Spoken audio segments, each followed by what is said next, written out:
Assalamualaikum warahmatullahi wabarakatuh. Halo teman-teman pejuang P3K Perawat 2023. Kembali lagi, aku bakal lanjut ngebahas soal mengenai prinsip etik keperawatan ya. Oke, ini aku udah nyiapin 5 contoh soal lagi. Teman-teman bisa dijawab dulu mungkin kelima pertanyaan ini. Baru nanti kita akan bahas sama-sama. Oke, langsung aja kita bahas soal yang ke nomor 6. Dengan pertanyaannya, berdasarkan kasus tersebut, maka prinsip etik keperawatan yang tidak diterapkan dengan baik. Oke, kasusnya seorang perawat sedang mempersiapkan alat untuk pemasangan kateter urin pada pasien di kamar A. Kemudian datang seorang keluarga pasien dari kamar B mengatakan cairan infus pasien habis. Perawat mengatakan nanti akan menggantinya. Namun ternyata perawat tersebut lupa untuk mengganti cairan infus pasien di kamar B. Nah, berdasarkan kasus tersebut, prinsip etika perawatan yang tidak diterapkan dengan baik oleh perawat tersebut adalah, nah, jadi di kasus ini si perawatnya nih lupa nih. Jadi apa nih kira-kira teman-teman? Kalau orang udah janji terus lupa, nah berarti dia tuh ngingkari janji dong ya, nggak tepati janji. Nah, kita tahu fidelity itu prinsip etik perawatan menepati janji. Nah, berarti perawat di sini dia itu sudah melanggar prinsip etik fidelity. Dia nggak menepati janji sama pasiennya, katanya nanti bakal diganti, ternyata dia lupa. Oke. Nah, untuk kata kunci di etik fidelity ini yaitu adanya komitmen dan juga menghargai janji ya. Jadi jawaban yang tepat yaitu opsi E. Oke, lanjut nomor 7. Dengan pertanyaan prinsip etik yang diterapkan, berarti ini yang dilakukan ya. Seorang perawat sedang memberikan terapi injeksi pada pasien anak berusia 3 tahun di ruang rawat. Setelah dilakukan tindakan tersebut, perawat lupa untuk memasang kembali bedside rail pada pasien. Ketua tim yang bertugas melihat kejadian tersebut, memasang kembali bedside rail pasien tersebut, kemudian menegur perawat untuk benar-benar memperhatikan keselamatan pasien. Nah, prinsip etik yang diterapkan oleh ketua tim shift ini adalah, dari kasus ini dapat kita lihat pasiennya itu merupakan seorang anak yang berusia 3 tahun ya, yang tentunya itu sangat beresiko untuk jatuh gitu. Jadi kita sebagai perawat itu harus benar-benar memperhatikan keamanan pasien ya, seperti bedside railnya itu terpasang. Bedside rail ini sama dengan pagar tempat tidur ya teman-teman. Jadi hal itu kita lakukan untuk memastikan tidak terjadinya cedera ya pada pasien akibat jatuh gitu. Nah, jadi ketua tim dari shift ini itu sudah menerapkan prinsip etik apa nih kira-kira teman-teman? Prinsip etik yang tidak merugikan atau tidak membahayakan pasien. Non-malfeasance dong ya. Yaitu tidak menimbulkan bahaya atau cedera baik secara fisik maupun psikologis pada si pasien.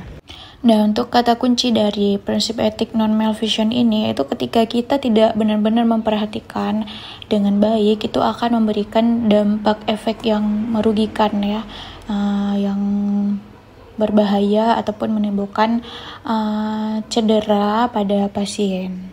Jadi jelas ya teman-teman, untuk soal nomor 7 itu jawaban yang benar itu ada pada opsi D. Oke, lanjut ke contoh soal nomor 8 dengan pertanyaannya prinsip etik yang dilaksanakan dengan baik, berarti ini yang dilakukan. Oke, seorang perempuan berusia 60 tahun dibawa ke IGD dengan keluhan tidak sadarkan diri. Saat pemeriksaan terdapat suara snoring.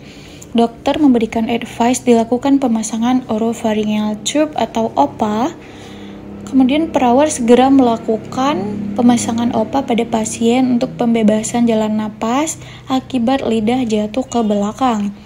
Prinsip etik yang sudah dilaksanakan dengan baik oleh perawat pada kasus di atas adalah, dari kasus ini dapat kita lihat pasiennya itu nggak sadar dan terdapat suara snoring akibat lidah jatuh ke belakang, dan ini menghambat airway atau jalan napas si pasien. Nah, hal pertama yang dilakukan di IGD sesuai dengan triase IGD yaitu pembebasan jalan napas gitu. Nah, di sini tindakan yang dilakukan si perawat itu sudah tepat, yaitu dengan segera melakukan pemasangan OPA untuk pembebasan airway si pasien tersebut. Nah, dari kasus ini udah jelas banget ya kalau si perawat ini melakukan sesuatu yang baik gitu untuk menyelamatkan si pasien ini. Jadi opsi yang tepat untuk soal nomor 8 yaitu B. Nah, terkadang di soal tuh banyak yang bikin kita keliru untuk membedakan sebuah kasus itu termasuk ke prinsip etik beneficence atau non-beneficence atau non-maleficence.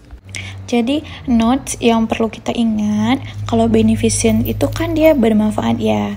Jadi kata kuncinya itu kita melakukan sesuatu yang baik, sesuatu yang memberikan kebermanfaatan untuk orang lain gitu, suatu kebaikan gitu. Termasuk dari sikap kita yang ramah dan bertutur kata yang sopan santun dengan pasien dan keluarga. Membantu pasien yang mengalami kesulitan dan sebagainya. Intinya kita melakukan hal-hal yang baik gitu. Kalau non-maleficent kan itu dia tidak merugikan, berarti lebih ke tindakan pencegahan gitu. Kita mencegah nih, melakukan suatu tindakan untuk mencegah terjadinya hal-hal yang buruk pada pasien, misalnya kayak mencegah terjadinya jatuh gitu.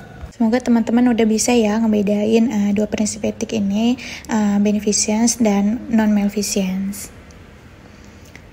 Oke, kita lanjut ke soal nomor 9 dengan pertanyaan prinsip etik keperawatan yang dilanggar. Oke, untuk contoh kasusnya, seorang pasien laki-laki di ruang rawat inap berusia 28 tahun, post-op hernia hari kedua, mengeluh nyeri hebat pada luka post-operasi. Pasien tampak menjerit-jerit dan mengatakan pada perawat untuk diberikan obat anti nyeri. Perawat tersebut segera memberikan terapi injeksi ketorolac 1 ampul tanpa melakukan konsultasi terlebih dahulu kepada dokter spesialis. Prinsip etik keperawatan yang dilanggar oleh perawat tersebut yaitu, nah di sini jelas ya, si perawat ini memberikan terapi injeksi kepada pasien, dimana kita tahu pemberian terapi injeksi itu merupakan tindakan kolaboratif ya. Tidak bisa kita sebagai perawat untuk melakukan secara mandiri gitu tanpa melakukan konsultasi terlebih dahulu kepada dokter. Nah, hal ini udah jelas ini di luar kewenangan si perawat tersebut. Nah, berarti apa nih kira-kira teman-teman? Prinsip etik yang berhubungan dengan kewenangan ataupun tanggung jawab. Nah, di sini udah jelas banget ya, si perawat ini udah melanggar prinsip etik accountability, di mana dia melakukan satu tindakan itu yang bukan memang kewenangan dia gitu. Harusnya dia lapor dulu nih ke dokternya, dok ada pasien post op yang gini hernia, mengeluh nyeri hebat segala macam gitu kan.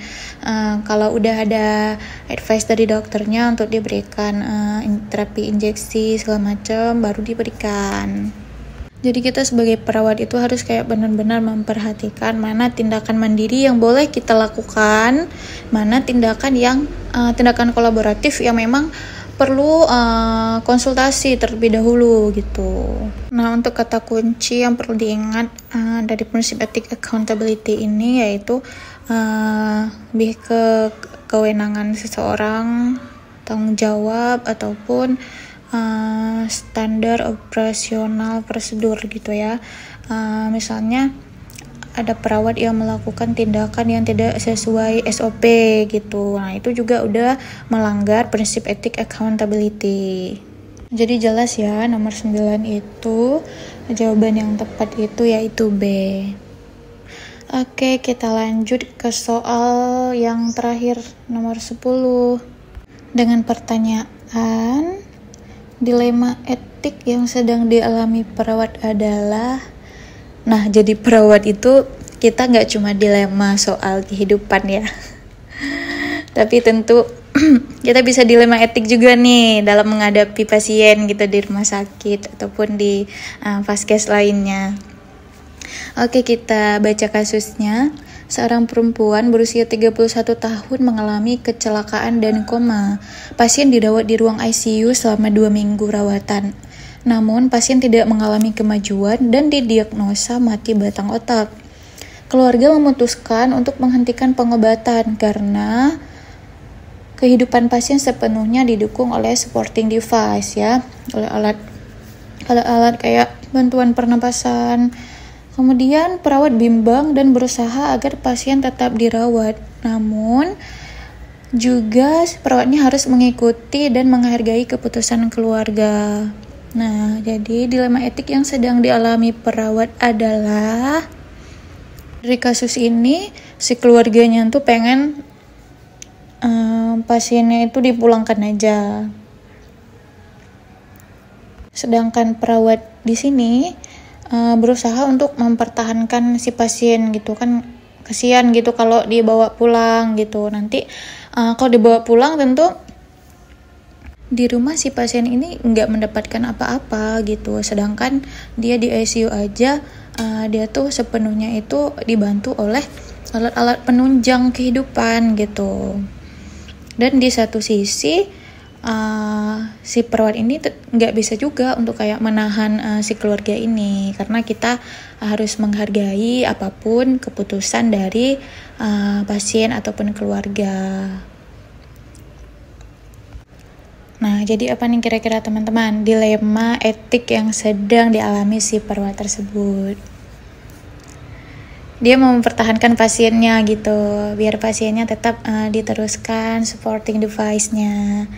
Nah, tentu tindakan ini merupakan sesuatu yang baik gitu ya, sesuatu yang bermanfaat untuk si pasien gitu. Jadi ini udah jelas ya beneficence.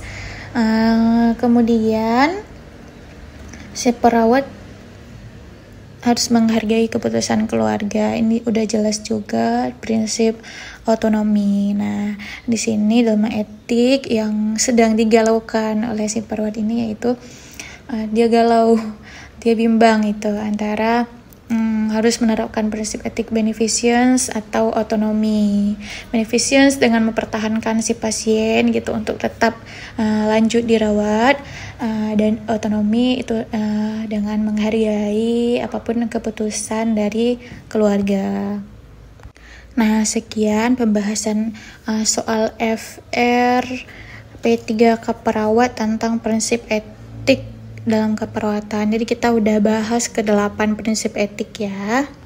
Oke, jadi untuk conclusionnya, untuk prinsip etik anatomi itu kita menghargai keputusan ataupun pilihan dari pasien atau keluarga.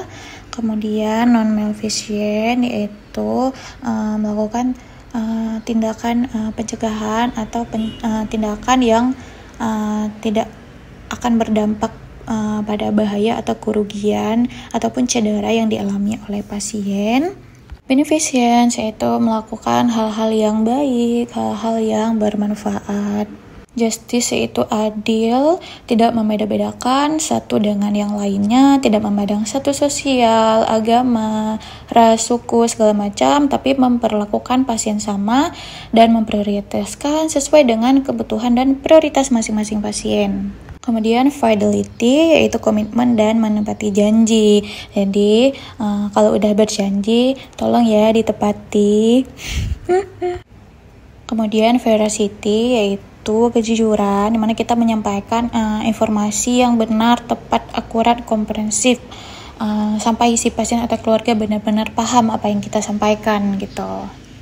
Kemudian confidentiality, yaitu kerahasiaan, dimana kita harus menjaga benar privasi pasien dengan tidak mengepost ke medsos ya foto-foto pasien ataupun foto-foto data-data pasien pada rekam medis. Dan pada saat melakukan tindakan itu harus benar-benar di make sure benar-benar udah kayak sampirannya itu benar-benar terpasang dengan baik, sehingga tidak ada pihak-pihak lain yang bisa mengintip gitu tindakan yang kita lakukan. Hal ini tentu akan membuat si pasien merasa risih ya. Yang terakhir itu accountability atau akuntabilitas, tanggung jawab atau kewenangan, yaitu melakukan tindakan sesuai dengan kewenangan gitu, sesuai dengan SOP. Oke. Sekian teman-teman ya pembahasan soal tentang prinsip etik keperawatan. Tetap semangat belajar, aku doain teman-teman semua lulus tahun ini, amin. See you on next video ya teman-teman. Jangan lupa subscribe, like, comment, dan share channel YouTube aku ya, biar aku makin semangat nih bikin konten ngebahas soal-soal. Jadi kita belajar bareng-bareng ya. Oke teman-teman, makasih udah nonton. Dadah, assalamualaikum.